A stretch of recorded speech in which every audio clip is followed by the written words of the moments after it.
Hey guys, I'm back with a getting ready with me video. Today I'm going to be using Kat Von D's Lockit Foundation in medium 52. It is a very thick foundation. I know I've talked about this numerous times, but I do require something a little bit more full coverage these days. And although it's thick, it has been a very big favorite of mine for the past couple of weeks and something I can absolutely 100% not live without. Once I've done the foundation, I'm going to move on to my concealer. My go-to is MAC's NC20. I can't get enough of it.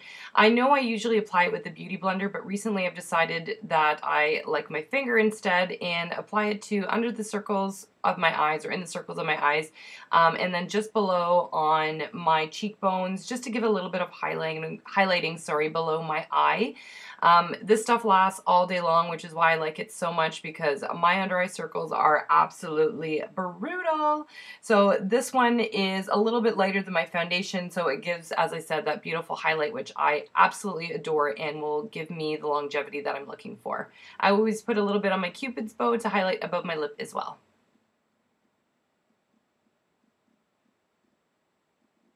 Next, I'm just going to be adding some powder. This is the Beach powder by Nars. I love this color. It's such a nice, beautiful powder, and it gives a really nice finish. I wouldn't say it's completely 100% matte, but it does mattify slightly, but you still get a little bit of a sheen. But again, not a complete 100% matte look. And then next I'm going to be moving on to my brows. I love Anastasia's brow dip. The one I use is in Blonde. And for me, I always fluff up my brows a little bit prior to starting, and I always sort of underline or cut the underside of my brow when I begin. I find that a little bit goes a long way with this product, so I'm always very gentle with how much I apply. But again, I like to trace these sort of outlines of my eyebrow first when I begin, and then fluff in the product afterwards just to fill in a little bit, just so I'm not getting too much product on my brow, because although I want them, you know, set, I don't want to glue them down completely so it doesn't look realistic. Always want to have something that's kind of natural. Keep in mind, if you're new to this product, there is a learning curve to it, so don't be too hard on yourself if you don't get it first try. You will get the hang of it, and I promise you'll love it. Next up is my bronzer by MAC. This is just matte bronze. It's one of my absolute favorite colors. I find it's not too dark, so it gives me a really gentle contouring, which I like. And then the brush that I always use to apply my bronzer is the Ida brush from Nars. I find it really gives a good cut when you are contouring a little bit. I'm not going to go too crazy today, but I am going to slightly contour just the underside of my cheekbones before I apply some blush later on. Again, love this brush. Anyone that hasn't tried it, I really highly recommend it.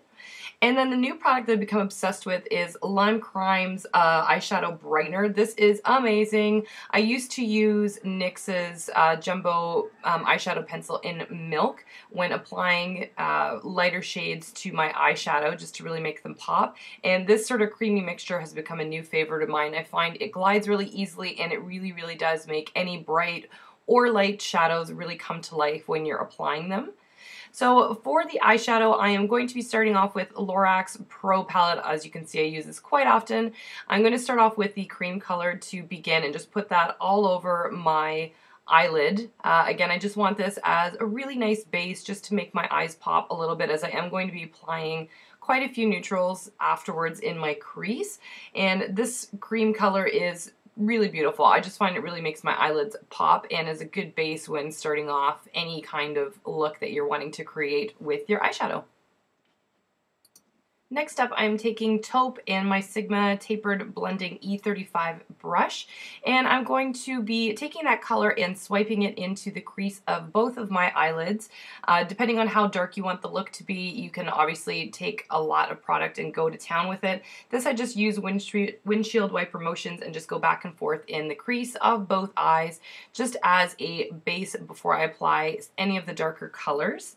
And then from there, I'm actually going to be using the E55 brush by Sigma, which is a little bit smaller than the E35, and I'm going to take a slightly darker shade, which is Sable or Sable, I'm not sure if I'm pronouncing that right, and I'm going to do the absolutely same thing that I had just done with taupe and just go back and forth in the crease of my eye just to deepen it further and really define that area of my eye. We're not going to make my eye completely smoky, but we do want to give it some definition in there and really make my eyes pop. So again, the darker you want to go and the more smokier, just really make this color darker. It's completely up to you and your personal preference. After that, I am going to be taking the smaller pencil blending brush from Sigma, which is their E30, and I'm going to be taking Espresso and just going in the outer corners of my crease just to deepen them a little bit and give my eye some more definition. So we're going to do a little bit of a cat eye, but again, nothing too crazy. And again, this is where you could really go dark and create a smoky eye for yourself if that's what you're looking for. And then taking the taupe color on that same pencil brush, I'm going to contour or just color a little bit of my lower lash line just to connect it to that outer corner that I had created with the espresso color. You always want your eyeshadows to connect as much as possible. And then using a clean fluffy brush, this is the Sigma F40, I'm just going to blend out everything that I've put in my crease and all over my lid so far just to make sure there's no harsh lines left on my eyelid, because the key with any makeup is you want to blend and make everything look as absolutely natural as possible. I love this brush for that. Sigma's brushes are amazing, and this is one of my favorites to get that job done.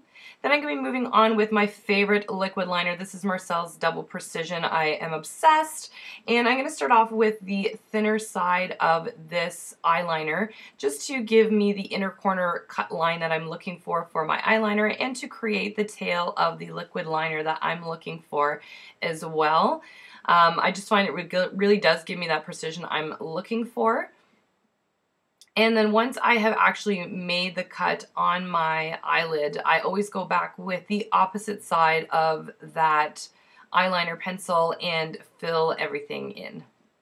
For those of you that haven't tried Marcelle's products, and I don't know if they're in the States, so sorry, you guys really need to try it. This product especially is one of my holy grail items. I'm absolutely obsessed with it.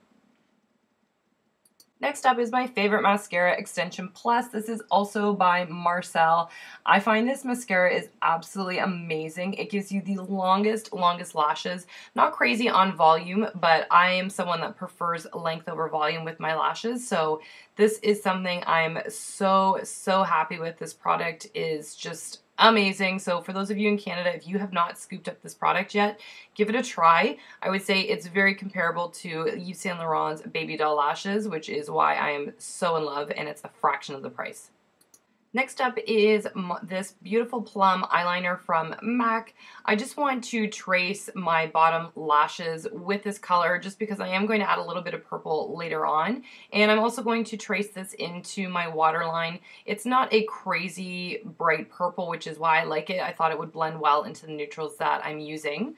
And then I'm going to apply these beautiful lashes from Nigel. These are number 42. They've become one of my favorites that I picked up at IMATS.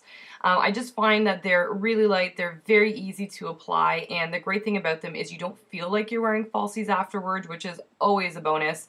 I just find that other lashes tend to fly off easily, even with a lot of glue application, and these ones are just, they've become one of my favorites.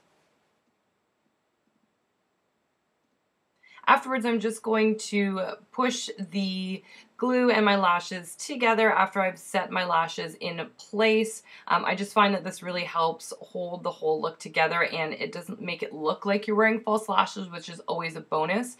I know a lot of people leave it setting on top of their lash. I recommend this little trick just to put everything together. As I said, it looks a little bit more natural once the application is done, and make sure that everything's set in place. Then I am taking the Brooke Shields by MAC palette just to scoop up one of the purple colors that is in there, this bottom one here. I absolutely love it. And I'm going to take it on that big fluffy brush that I started off with Sigma, their E40, and I'm just going to go over absolutely everything with this purple shade just to give it a little bit of pop of color. It's, again, super subtle, so it's nothing crazy, but I'm wearing sort of a purpley oxblood top and wanted to incorporate some purple into my look. Next up, I'm using Makeup Forever's HD Blush in 410. I am absolutely obsessed with this color. It's so beautiful. It's a nice creamy formula, so I'm finding it's not drying on your face. It lasts a long time, and I've only started using it again recently. I'm not really quite sure why I stopped, but it's so crazy amazing. And I apologize for my dancing. I was listening to music in the background and just had to get my groove on while I was applying makeup, so never mind that. Then next up, I'm going to be going back with this Truco, I do think I'm saying that right, lip liner. I love this color. I don't know what the name is. It didn't say on the lip liner case, but it's this gorgeous sort of berry color that I use for just about everything. The application of this lip liner is so amazing. It's very creamy and long lasting, so I've become obsessed with this brand. It's the first time I've ever tried them. So if you guys have given them a go before, let me know your thoughts as well. And then to pair that lip liner, I'm going to be using MAC lipstick in Cosmo. This is one of their amplified ones, so it's got a little bit of a sheen to it. And I love this color. I think the lip liner and this color together pair with each other very, very well. And again, it's that sort of Marsala color that Pantone had named as one of their color of the year. So I love this as a lip color, kind of gives that 90s throwback that I like. And this is the finished look, guys. I hope you enjoy it. Everything looks a little bit lighter on camera. I'm not sure why, but it is a nice subtle look. And once I'm all done, just taking a little clip out of my hair because, you know, can't go out on the streets looking like that. And clearly I am having way too much fun. I'm loving the music in the background, obviously. So after I fix my hair and don't look like a hot mess, I'll be heading out the door. Thanks so much for watching, guys. I appreciate it. Look forward to seeing you all next week, and I'll see you later. Bye.